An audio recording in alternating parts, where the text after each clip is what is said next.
Muy buenas tardes, muy buenas noches, tengan todos ustedes. Bienvenidos sean a Cristo en nuestra familia.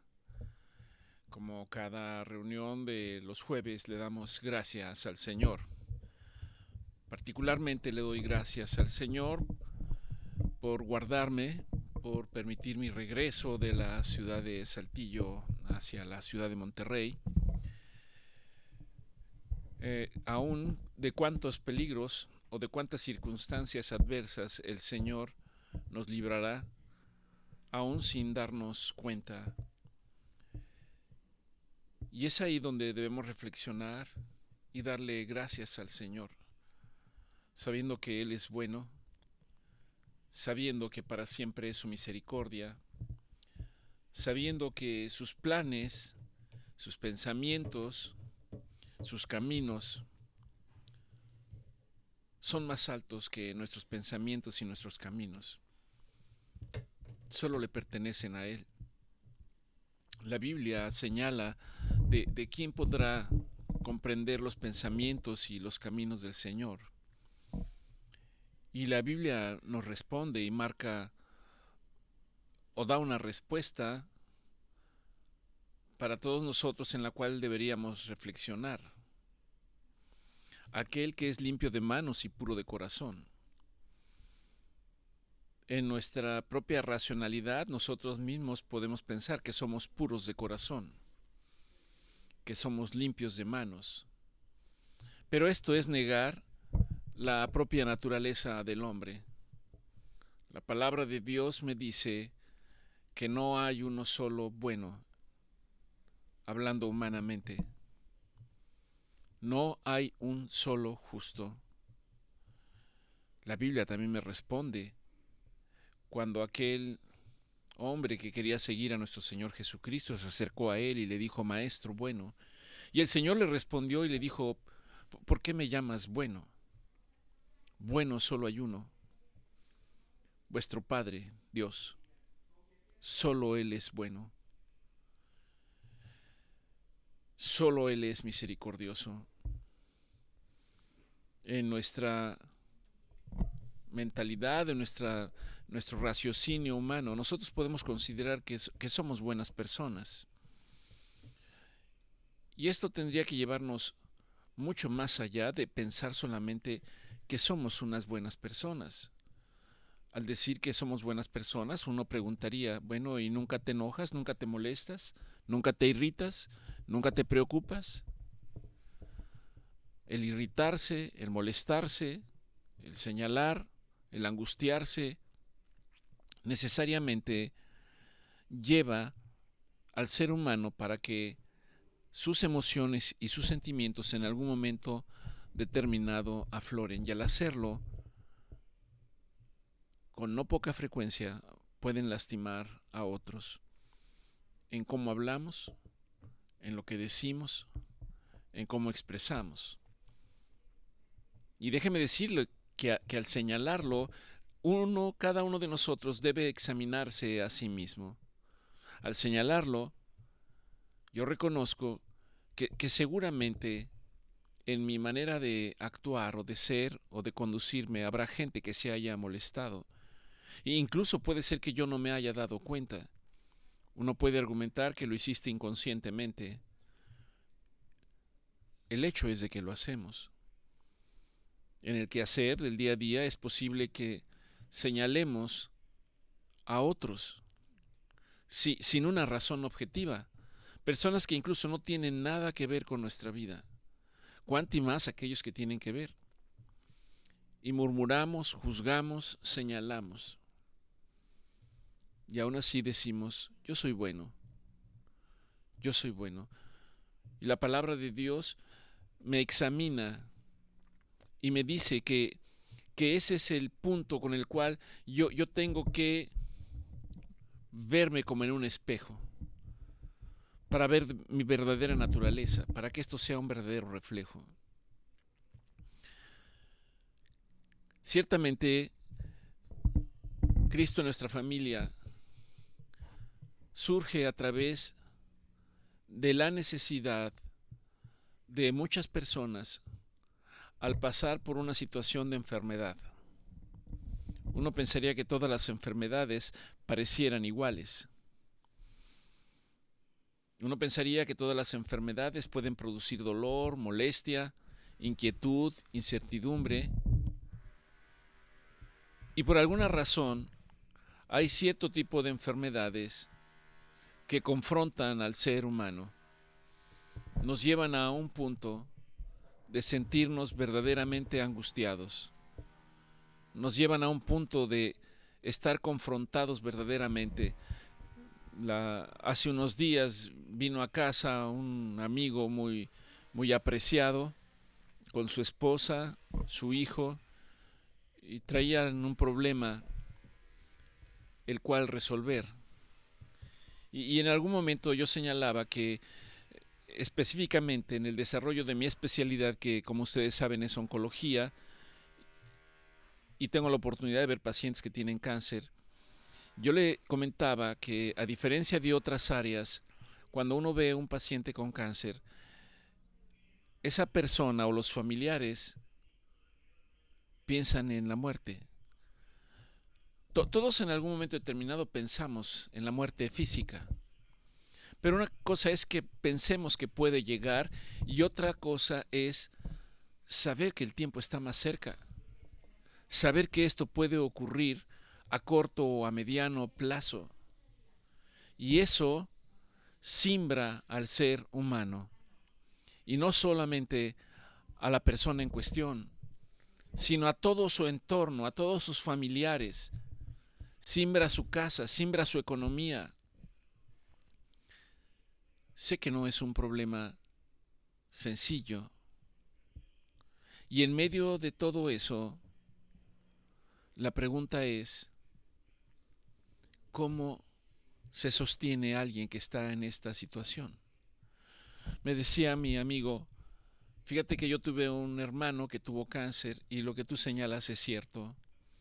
Cuando lo diagnosticaron, nuestra reacción inmediata fue considerar que se iba a morir en breve. Por cierto, me expresó que no fue así. Pasó algún tiempo para que esto ocurriera. Ahora, el ser humano como tal, al estar en este mundo, uno puede reflexionar que tenemos un cuerpo físico que se va gastando en el transcurso del tiempo. Que tenemos un cuerpo físico que tiene un tiempo de caducidad. La Biblia me señala y me dice en el Salmo 90:10 que ciertamente los días del hombre son 70 años y en los más robustos 80, con mucho pesar y con mucho dolor. Esto lo encuentra usted en el Salmo 90, versículo 10. Para algunos el pensar que ciertamente los días del hombre son 70 años me pone en reflexión, porque muchos de nosotros nos vamos acercando a esa edad. Pero más que estar angustiados, le damos gracias a Dios porque Él nos ha permitido a través de su palabra darnos comprensión y entendimiento de que un día, cuando físicamente nosotros ya no nos encontremos aquí, hay la esperanza bendita de vida eterna. Hay la esperanza de una vida eterna en la presencia de Dios. Esto es para todos. Dios desea que sea para todos. ¿Es para todos? La respuesta es no. Dios ha establecido que solo hay una manera de estar en la presencia de Dios en la eternidad. Y la Biblia me dice que Dios lo ha establecido a través de aceptar al Hijo. Quien acepta al Hijo tiene al Padre. Quien acepta al Hijo tiene vida eterna. Hay un requisito primordial y es aceptar al Hijo. Y estamos en un mundo en el cual quizás la mayor parte de la población no logra entender y comprender esto. Aún muchos que han escuchado no logramos discernir en su momento lo que esto significa. No tenemos una idea clara y precisa de lo que esto significa. Mucho tiempo yo caminaba, reflexionaba y pensaba que había un Dios que iba más allá de mi entendimiento y de mi comprensión. Pero no pasaba de ahí. Y pensaba que ese Dios necesariamente tendría que ser bueno. Reflexionaba que ese Dios seguramente había conformado todas las cosas que yo podía ver, que había conformado el universo, que había hecho los cielos, la tierra, que había hecho toda la manifestación de todo ser vivo. Incluso, en algunas reflexiones, pensar que todo lo que está vivo era la misma esencia de Dios y que la misma naturaleza, los mismos seres vivos, representaban la presencia de Dios.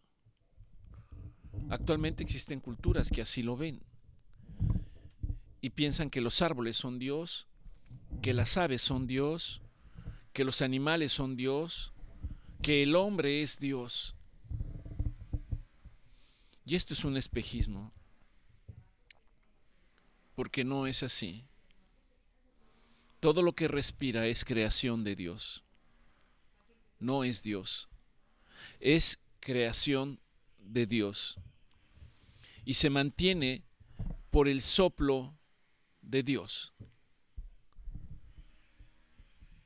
En medio de estas reflexiones, muchas veces a través de situaciones difíciles, Dios nos lleva a un punto para confrontarnos y para que el hombre levante sus ojos y pueda decir: Dios, ¿dónde estás? Dios, sálvame, sálvame. Y esto es inherente a todos los seres humanos. En donde llega la verdadera necesidad, se acaban las preguntas, se acaban las interrogantes y surge la esperanza de saber que hay un Dios misericordioso y el conocimiento de saber que si yo clamo a ese Dios, Él ha prometido respondernos. Y ese es el punto en el que estamos. Hay una labor que realizar. Alguien tiene que realizarla.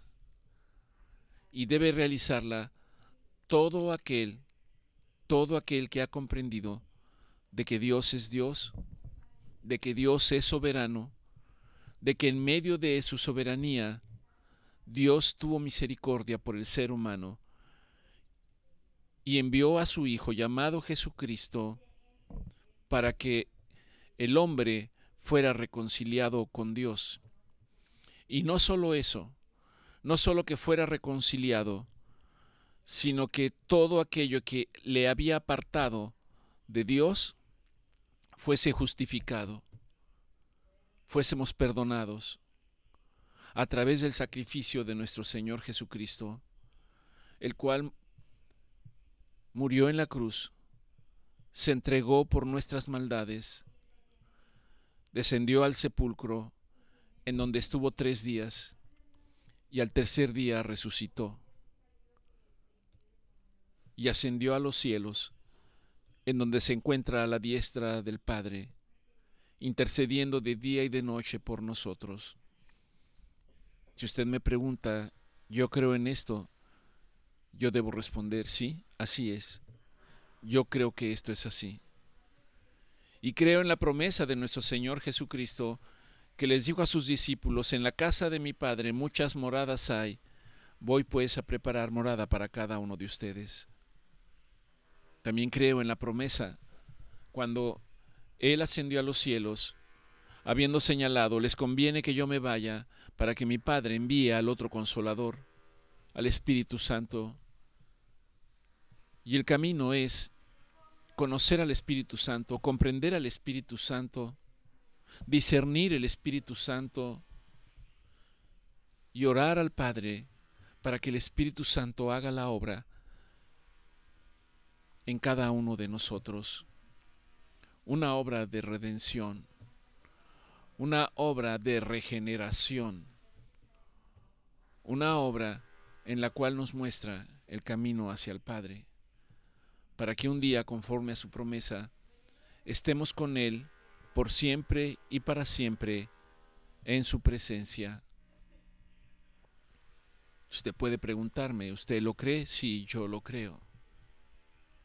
Y le doy gracias al Señor, pero a la vez también levanto mi oración hacia el Padre de nuestro Señor Jesucristo y oro para que el Señor me permita llevar a cabo,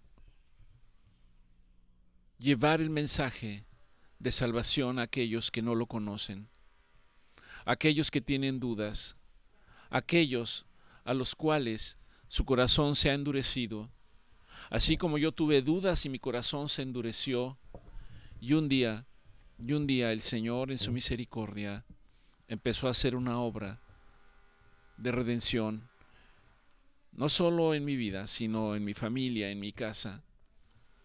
Por lo tanto, hay tantas cosas por las cuales agradecerle a Dios, y nuestra oración es para que Dios haga exactamente la misma obra en todos y cada uno de ustedes, para que usted pueda en todo momento hablar de ese Dios de maravillas, para que usted pueda expresar en todo momento que Jesucristo es el Señor, para que usted pueda fortalecerse en su Espíritu Santo y seguir adelante y dar testimonio de las obras de aquel que nos ha amado desde la eternidad y por siempre.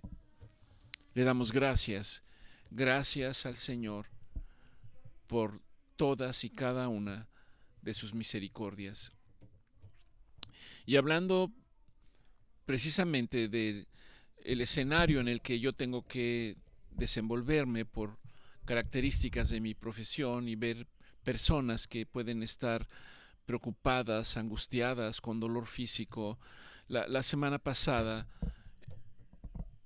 Dios nos permitió elaborar a manera de proclamación una oración que me gustaría traerla esta tarde y en la cual está basada en versículos bíblicos. No es algo que a mí se me haya ocurrido y que yo haya estructurado.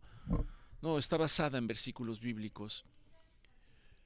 Y dice, el Señor nos invita, hoy es tiempo de recordar la fidelidad de Dios. Hoy es tiempo de detenernos un momento para confiar en su rescate, para proclamar su nombre con gratitud.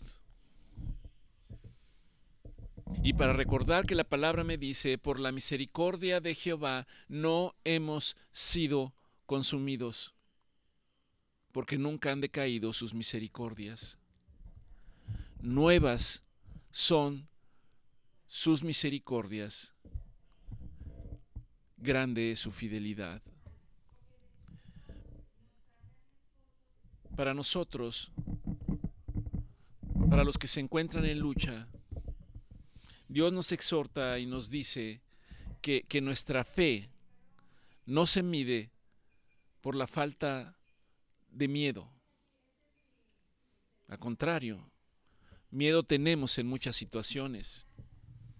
No se mide por la ausencia de temor, sino la fe se establece por el hecho de saber en dónde ponemos nuestra confianza,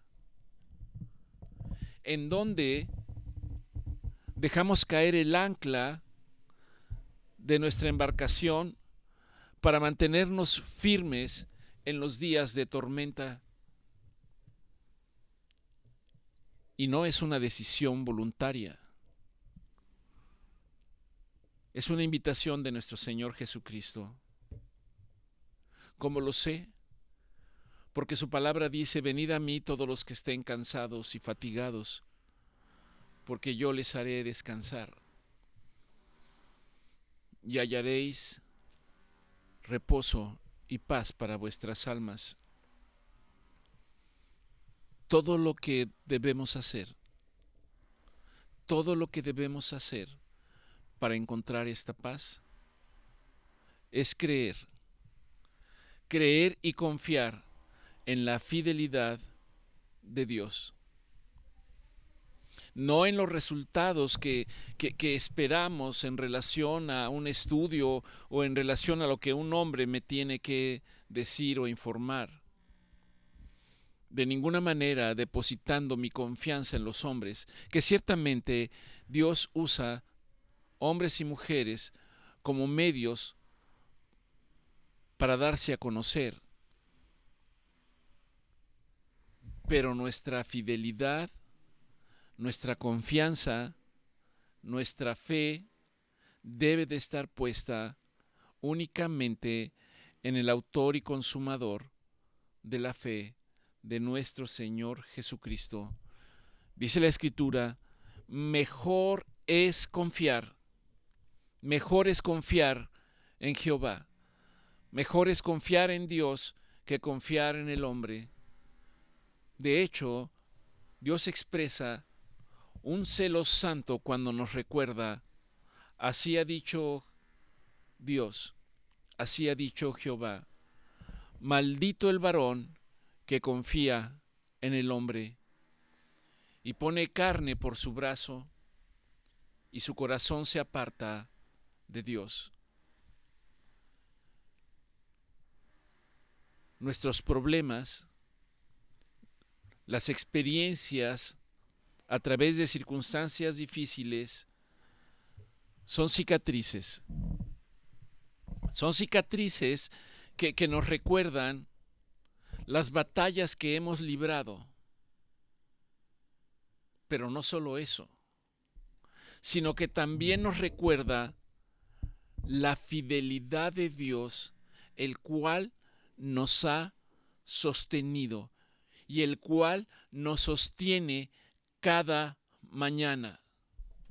Y al saber que Dios es el que me sostiene, el saber que la fidelidad de Dios no ha decaído y que se mantiene en mi vida, el saber esto hace que todos y cada uno de los que han confiado en Él sean testimonios vivientes de la misericordia de Dios, de la misericordia que es nueva cada mañana. Le damos gracias al Señor porque a través de su palabra nos señala que no vamos a poder evitar el dolor ni las situaciones difíciles, pero que podemos atravesar en medio de las aflicciones, de las luchas, con nuestra esperanza puesta en Dios. Y repite Él, cuyas misericordias y fidelidad son más grandes que cualquier diagnóstico. Que podamos tener un momento de honestidad y de entrega. Yo les invito a cada uno de ustedes a clamar a Dios, aún desde la prueba, aún desde la angustia, aún en medio del dolor, y descansar en la verdad, en la única verdad que Él me da y en la cual me exhorta y me dice, yo estaré contigo en los tiempos de angustia. Le damos gracias al Señor. Se las hemos hecho llegar a ustedes. Les invitamos para que la exclame y reflexione en ella, apropiándose de la palabra del Señor. Hablando de esto, durante estas últimas reuniones, ha surgido a través de la lectura del libro de Lamentaciones. Les señalaba a ustedes que el libro de Lamentaciones está en el Antiguo Testamento y es un libro que se atribuye al profeta Jeremías. Y particularmente en el tercer libro de Lamentaciones es toda una exhortación para encontrar esperanza en medio del dolor. Y en el desarrollo y en la secuencia del libro podemos nosotros ser testigos de que la palabra de Dios verdaderamente es viva y es eficaz. La palabra de Dios es viva y es eficaz. ¿Qué quiere decir eficaz? Que la palabra de Dios actúa en aquel que la escucha. Más allá de lo que pueda experimentar o darse cuenta, la palabra de Dios empieza a cambiar nuestra mente, empieza a cambiar nuestro corazón, empieza a cambiar nuestro lenguaje, empieza a cambiar nuestras actitudes, empieza a cambiar el escenario en el cual nos desenvolvemos. La palabra de Dios está viva. No es solamente un libro en el cual hay una serie de oraciones, de frases, de letras que yo puedo leer. De ninguna manera es un libro de motivación que me ayuda a superar determinadas circunstancias. Es un libro vivo. ¿Y por qué está vivo? Porque Dios ha enviado su Espíritu Santo para que esta palabra haga lo que tiene que hacer en la vida de todos y cada uno de nosotros. El contexto del libro de Lamentaciones es en el escenario en el cual el pueblo de Jerusalén, el pueblo de Judá, ha sido llevado presa a Babilonia. Y en el proceso de la invasión y ser llevados cautivos, la ciudad fue destruida.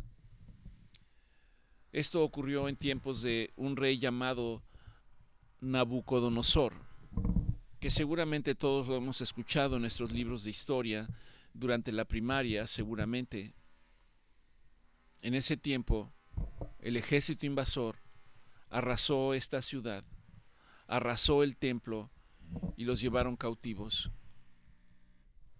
Al señalar esto, pensemos en nuestras propias vidas.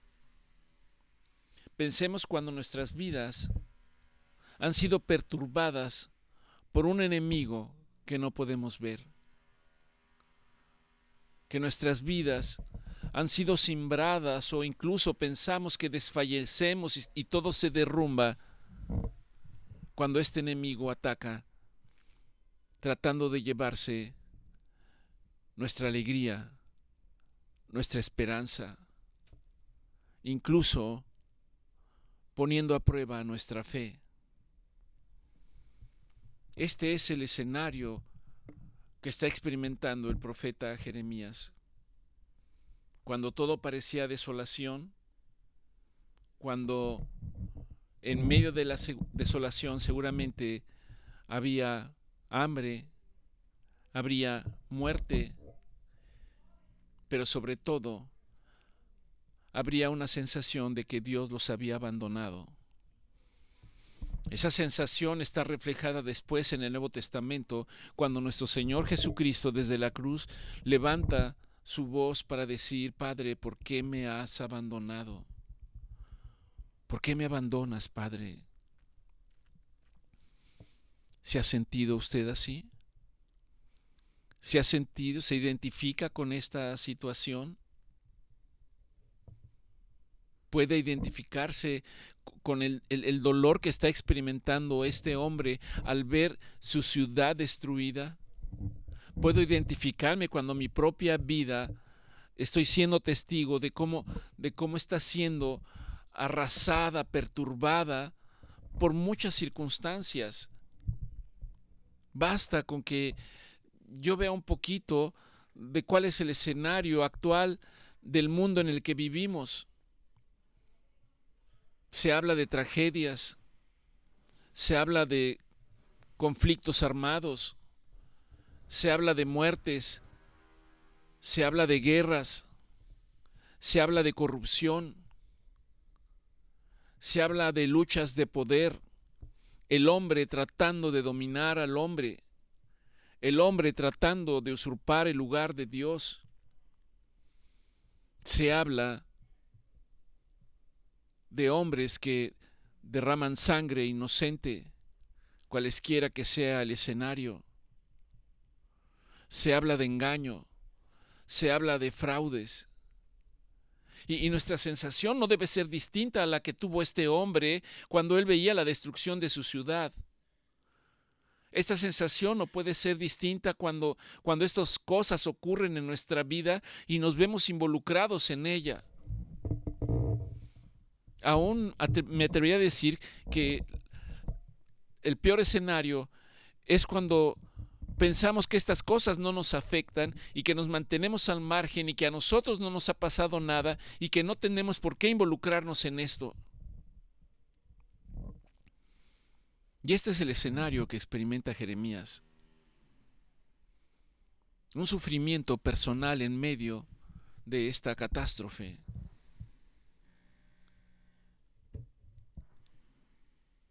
Y al ser testigo del escenario de esta catástrofe,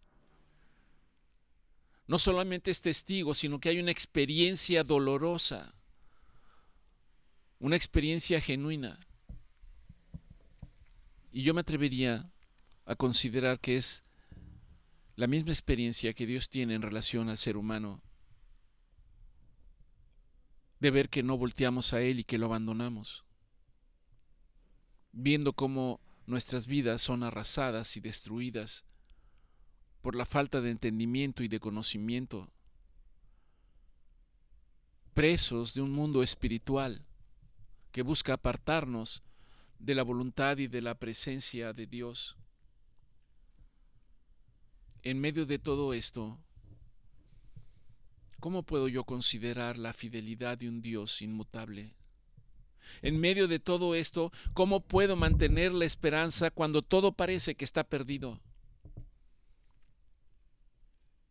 Escucho expresiones en el día a día, incluso en casa, de que las cosas están muy mal, de que los gobiernos están muy mal,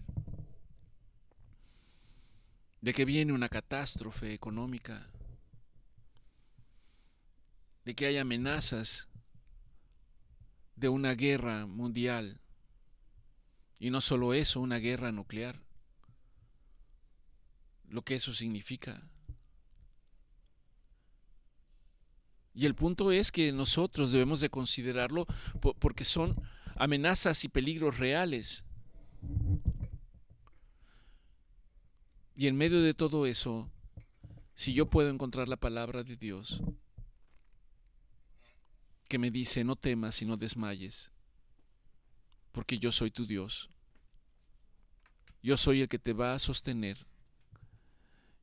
Yo soy el que no te va a dejar y no te voy a desamparar.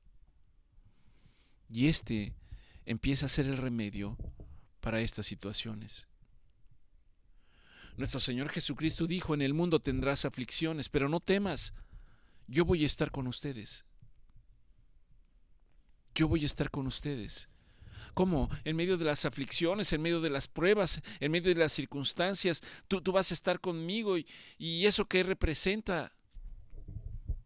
Representa fortalecimiento, representa confianza, de saber que Él está en perfecto control de todas las cosas.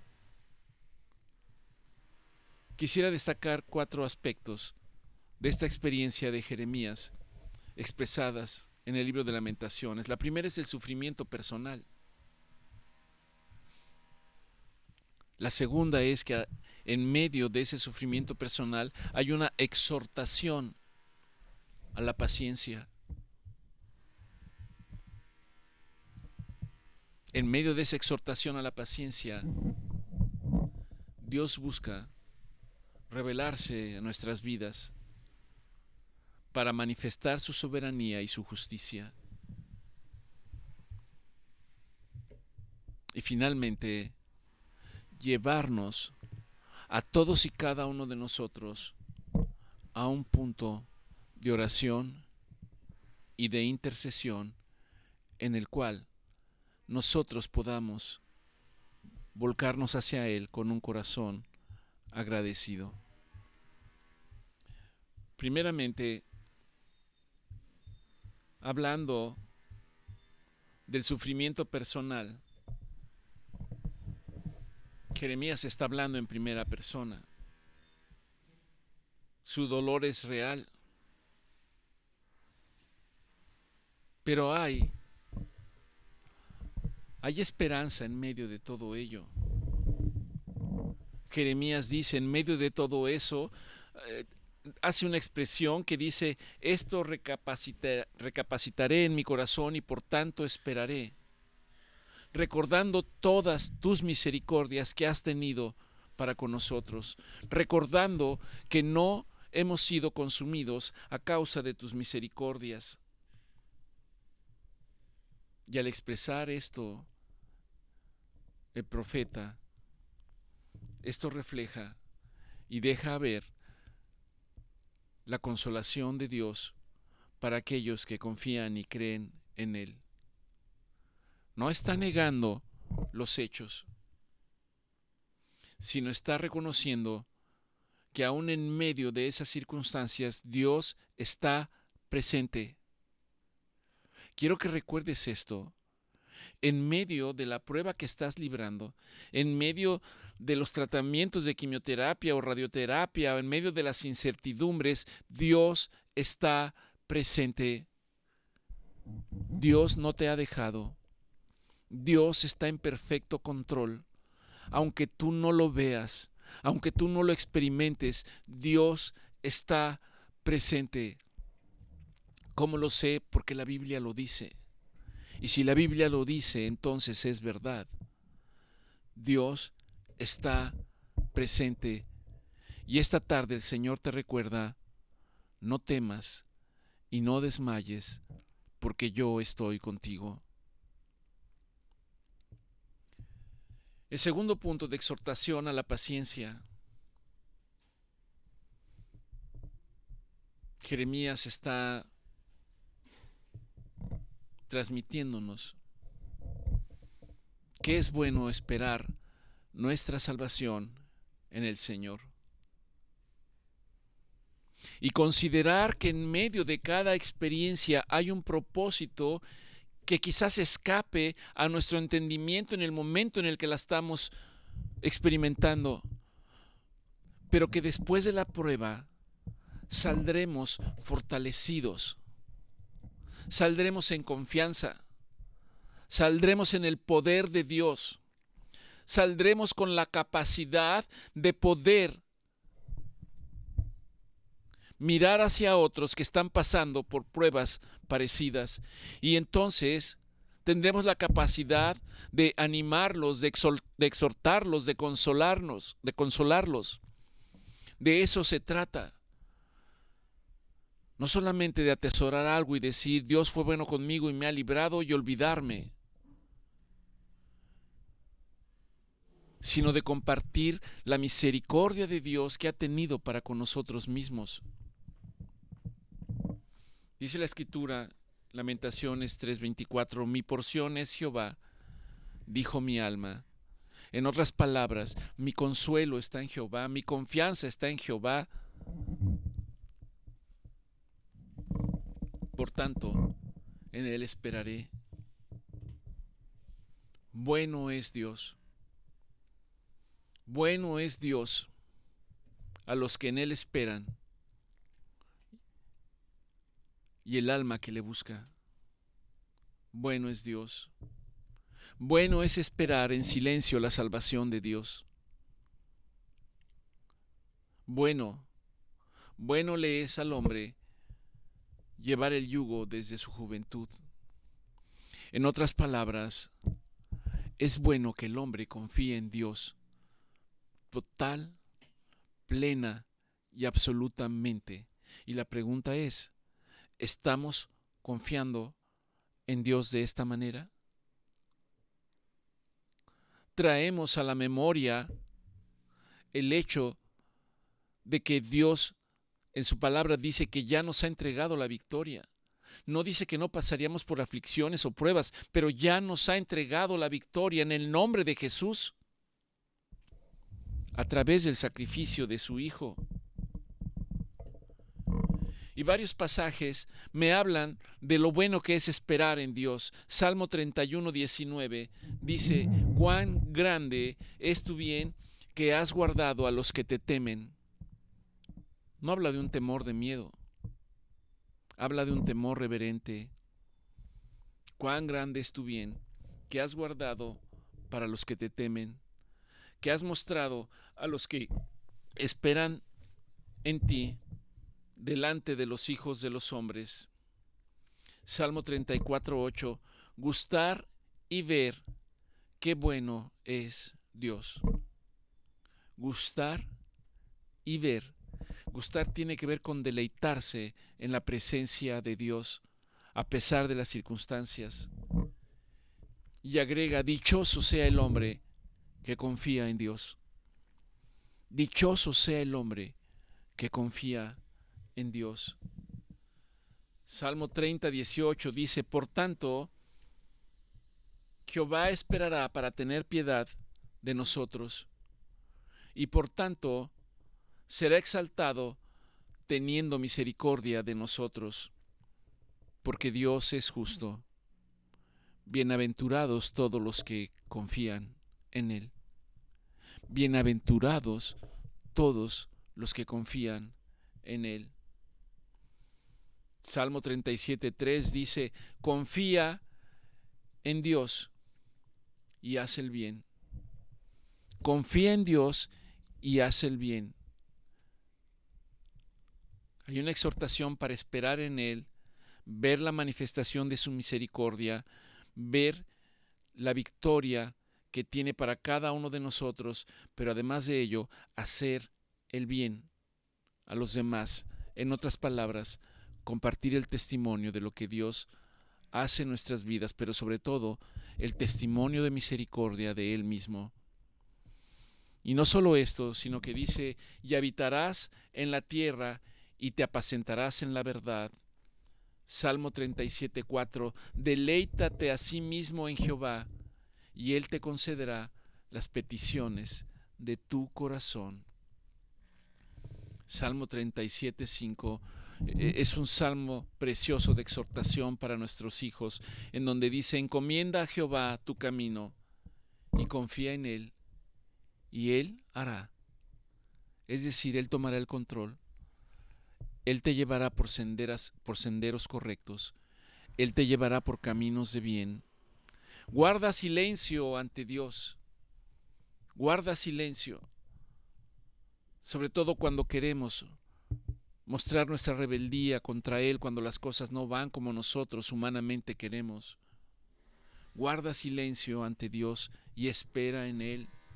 No te alteres con motivo del que prospera en su camino. No te alteres por el hombre que hace maldades. Antes, espera en Dios. Espera en Dios. Espera en su palabra.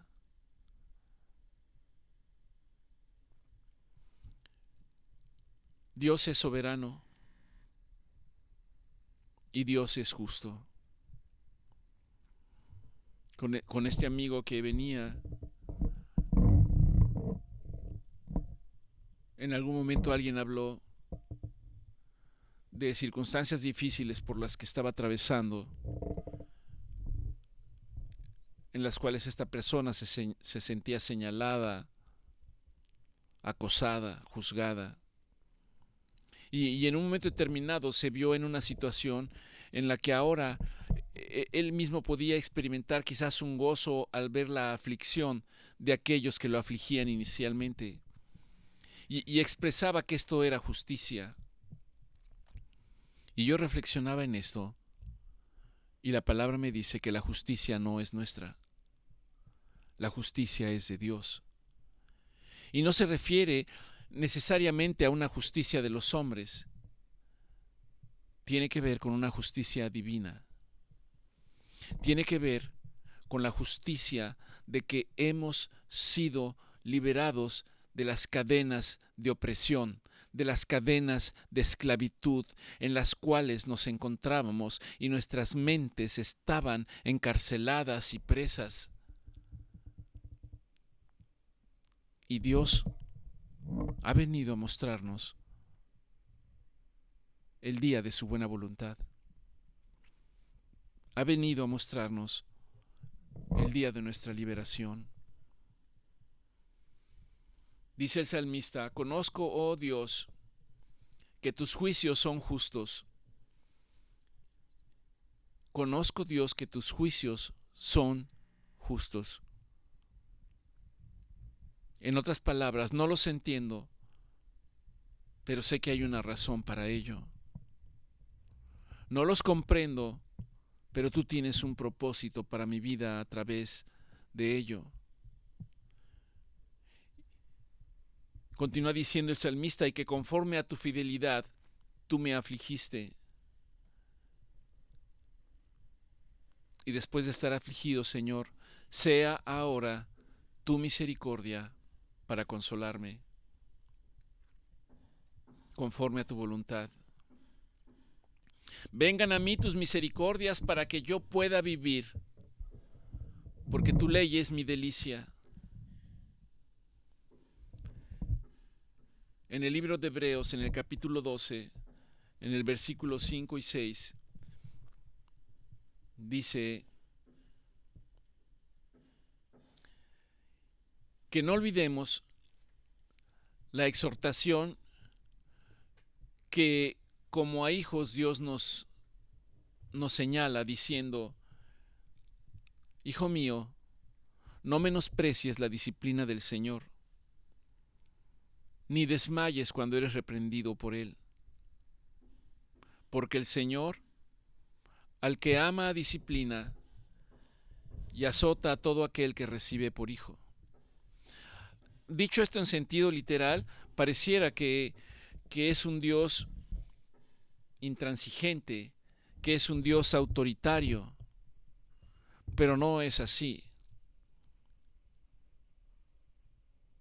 Si analizamos el contexto, es porque a veces cuando Dios nos separa de cosas que aparentemente son buenas para nosotros, pero no son buenas para nuestra vida espiritual, Dios nos va a apartar de ello. Y al momento de apartarnos, puede incluso que esto parezca muy doloroso para nosotros.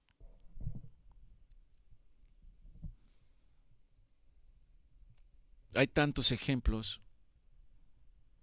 Padres que pueden estar afligidos por compañías que no son adecuadas para sus hijos. Y que al imponerse para separarlos, esto al hijo puede traerle un sentido de decir: ¿por qué? ¿Por qué interfieres en mi vida si yo quiero hacer esto?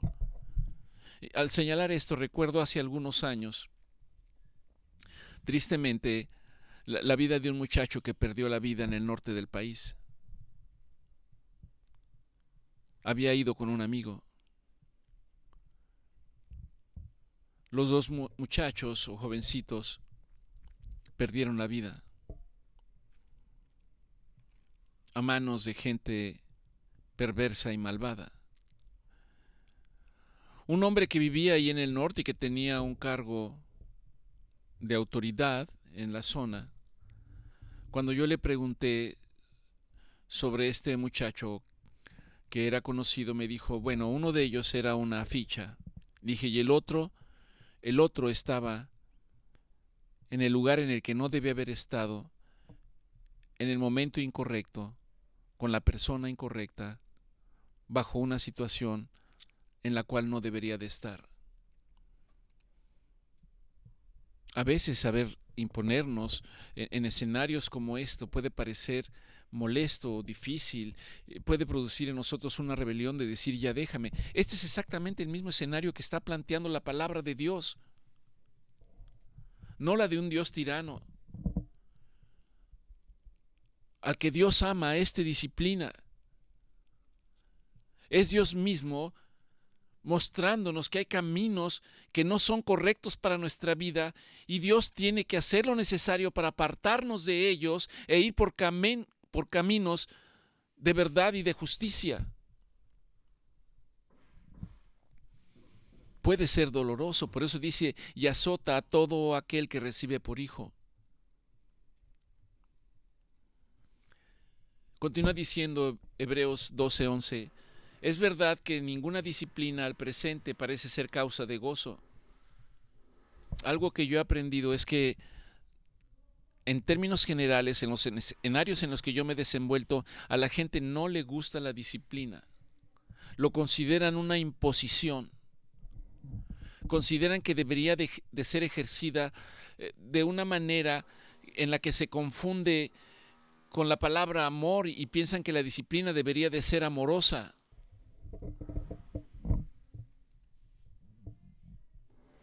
Hay cosas que tienen que hacerse y que son correctas delante de Dios.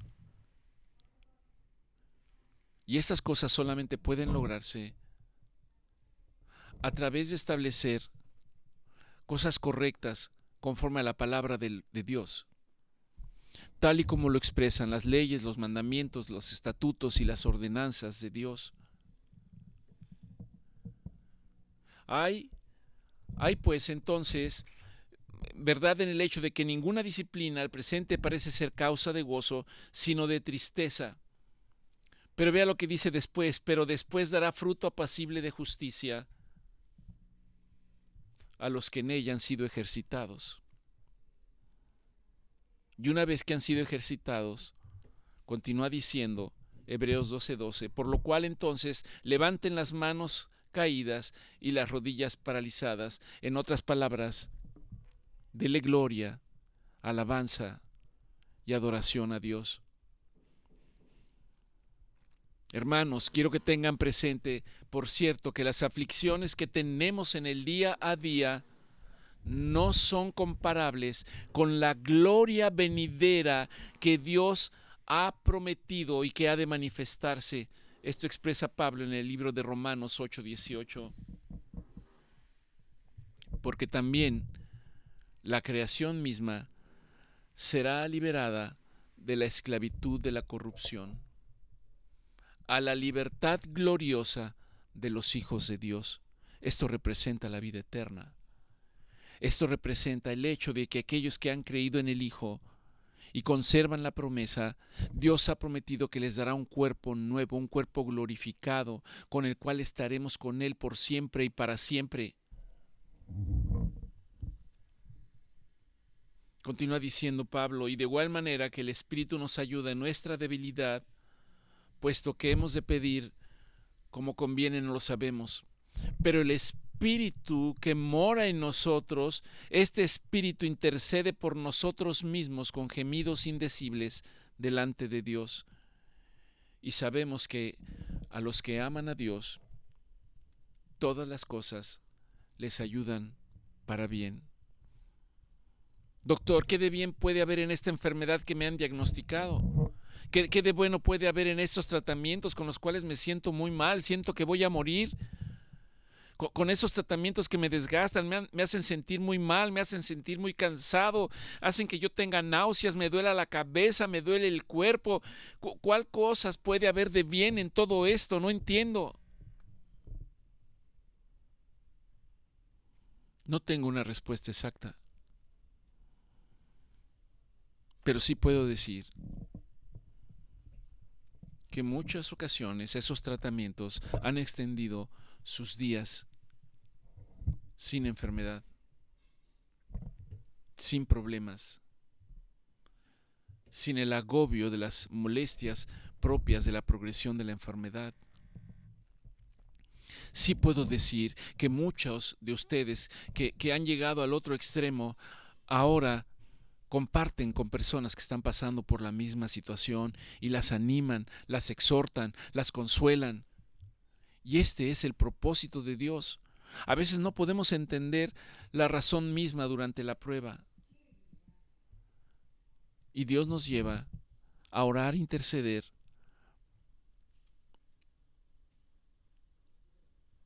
por nosotros, por nuestra familia y por los demás. Orando con súplica, pidiendo a Dios que mire las aflicciones, pidiendo a Dios que haga justicia, pidiendo a Dios que escuche la oración del justo. Padre, Señor amado, venimos delante de ti reconociendo que el dolor en esta vida es real. Que muchas veces, Padre, nos sentimos como Jeremías,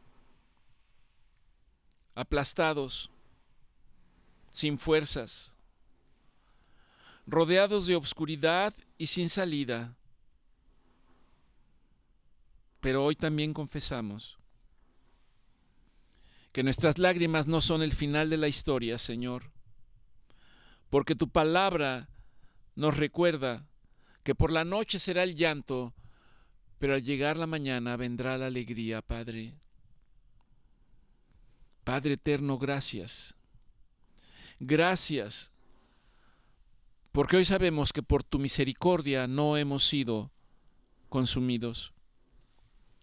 Gracias porque cada día nos das una nueva oportunidad. Gracias porque tus misericordias son nuevas cada mañana, Señor. Gracias porque tu fidelidad nunca falla.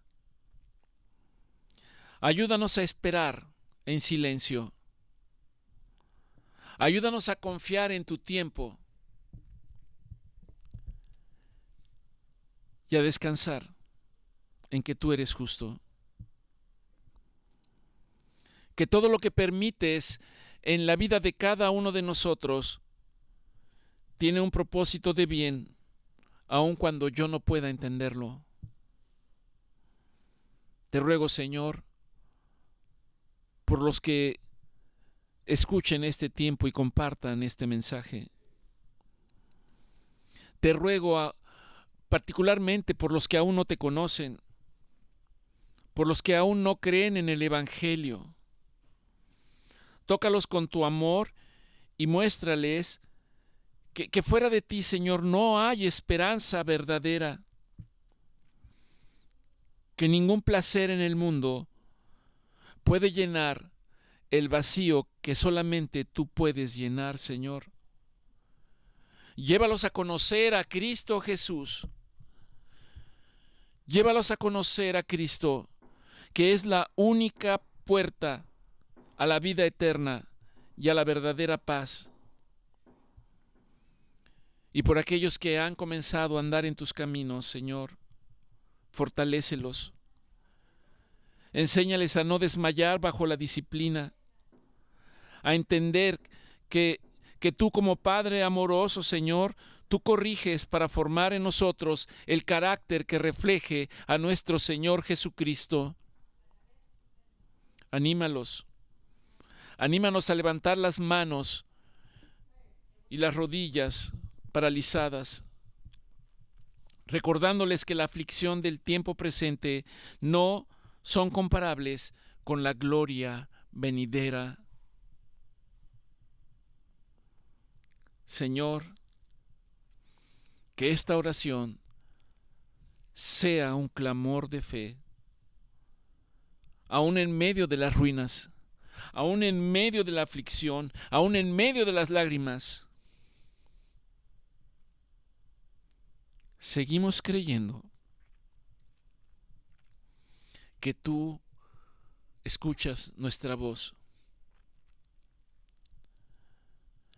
y que tú nos dices: no temas, no temas, porque un día llegará la promesa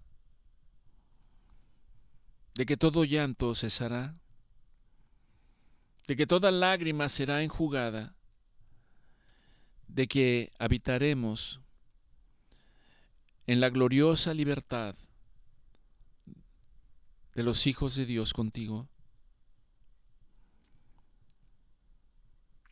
Te damos gracias, Señor, en el nombre de Cristo Jesús. Amén.